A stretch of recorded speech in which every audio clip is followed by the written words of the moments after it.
guys, this is Christine and welcome back to Cooking for Dummies. For today, I will be sharing with you how to create a very sweet yet very refreshing coffee jelly. Are you familiar? You know, coffee jelly, it gives me parang nostalgia. Okay, so I first tasted my cup of coffee jelly when I was in college. My sister Laika introduced this to me. So there was an activity in their organization. Shout out to Sosyosok. And then, this was their tawag nito, parang fundraising activity. Nagbenta sila ng coffee jelly. And bumili ako. Okay, so coffee jelly is very refreshing, lalo na ngayon kasi super init dito sa Pilipinas. Okay, I'm not sure with other countries if they are also in summer mood, but here, super init na talaga. Okay, so without further ado, let's do it. So you guys, do not worry about the costing, okay? I promise everyone can afford it, okay? So, I only have 4 ingredients for this recipe, okay? The first one is coffee, okay? I'm using this Nescafe Gold. It says it's intense daw. This is the only coffee that we have in the house, so yun. You can use whatever coffee you have. This is not sponsored, okay? So, yeah, baka naman. So there, that's our coffee. We will be needing, I think, 1 to 2 tablespoons of coffee. Kasi nga intense na siya. Okay. Next one would be our gulaman. Okay, so others, they prefer to get the parang clear gulaman.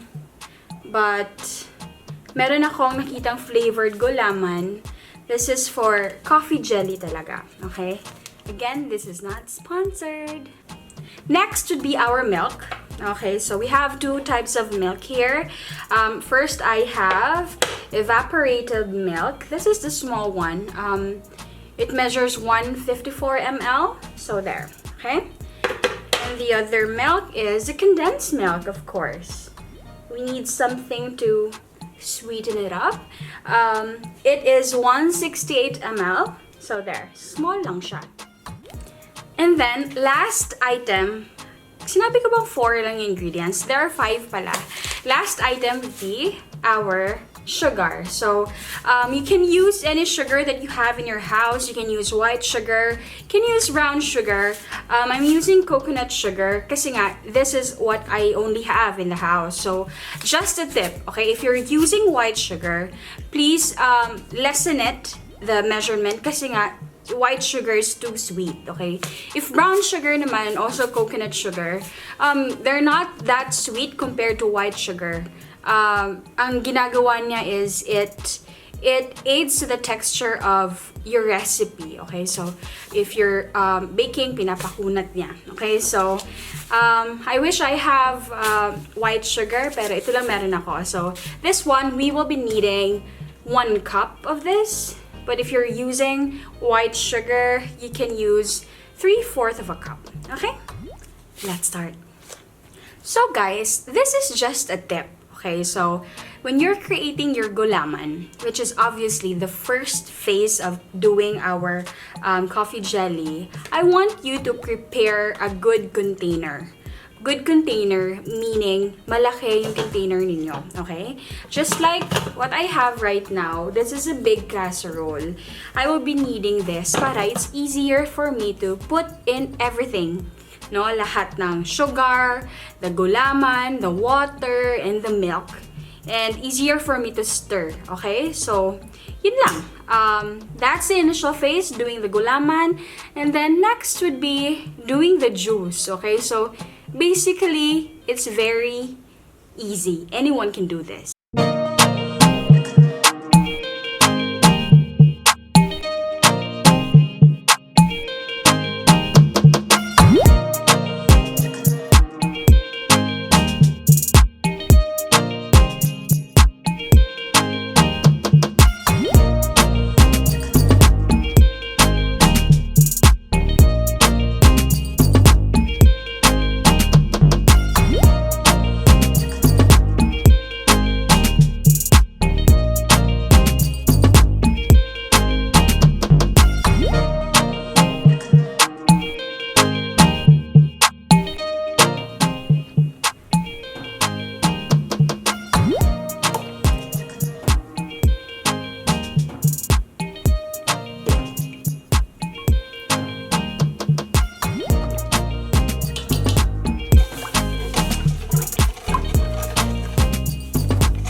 So guys, while we are still waiting for our coffee jelly to cool down, we are going to make our coffee. Okay, so in coffee jelly kasi, it's not just the jelly. Of course, there should be coffee as our juice, diba?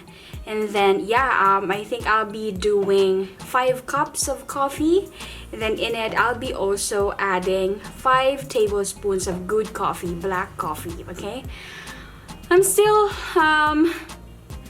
still thinking if I should add sugar, but I think no na kasi I'll be adding condensed milk later on. Okay, so tara, let's do it while our jelly is still cooling down.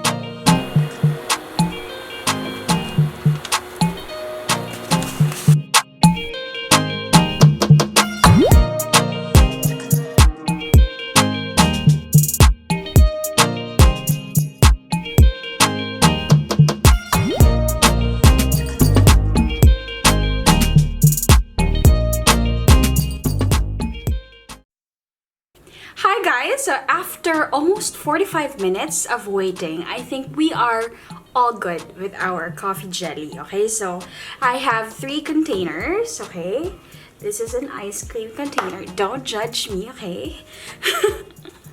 There.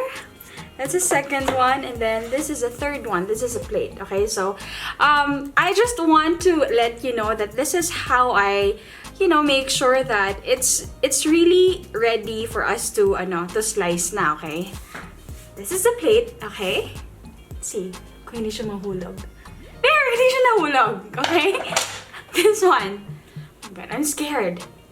Okay, hindi siya nahulog. Last. Scared with this one. Hindi siya nahulog, guys. Okay? So that means we are now ready. So I'll be cutting this or I'll be slicing this into small cubes para naman appealing siya. Okay? And then I'll be placing our coffee jelly inside our mason jar. Okay? I have 2 mason jars. One for me and one for Hans. And I have these containers. Kasi we love Sola iced tea. This is our favorite. So one for me and one for Hans also. So I have multiple bottles of this. So kung kukulangan, I still have more containers in my pantry. So let's do it. Guys, I'll be slicing our coffee jelly. So I won't be using knife. I'll be using a spatula instead. Kasi nga, I don't want to hurt my pretty plate. Okay? So, see? Gosh, hindi pa siya straight. There. Yep.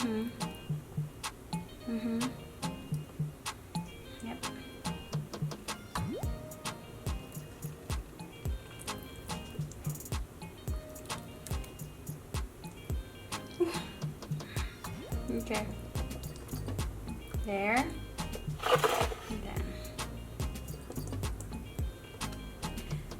I wasn't able to loosen up the sides, sorry.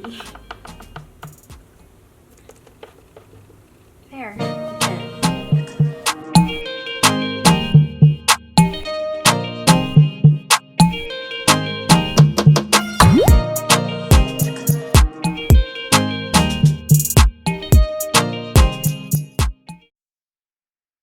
Now, let's mix everything all together. So here I have a nice casserole. This is the casserole that we've used earlier. Okay, so in it, we need to put our jelly. Okay, this is the first plate. All right, let me get my spatula. Singhatin natin. Okay, that's the first plate. And then the second container. There. We have plenty of jellies here. And then this is the third container. Okay? Have everything inside. Now we add our coffee.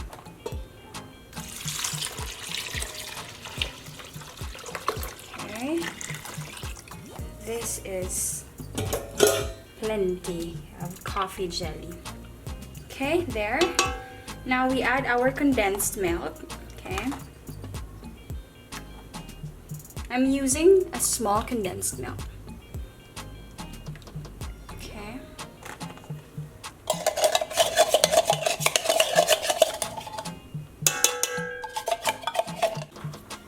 And then let's add our evaporated milk.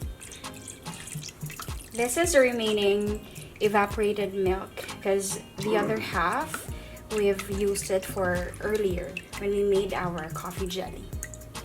Okay.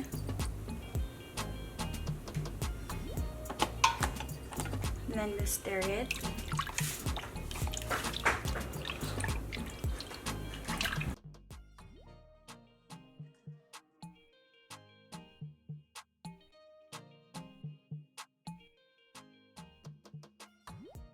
You guys, I can finally show you our finished product, okay?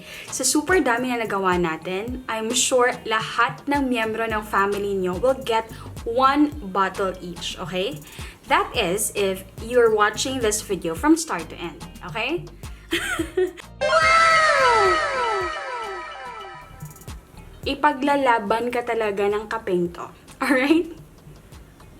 Tumatawa ako sa sarili kong joke. Sorry. May tama yung coffee. Ano ba yan?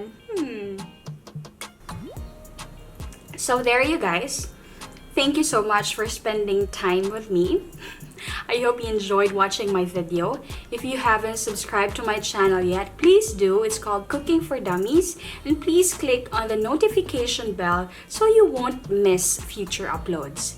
That's it for now. I'll see you on the next vlog. Bye!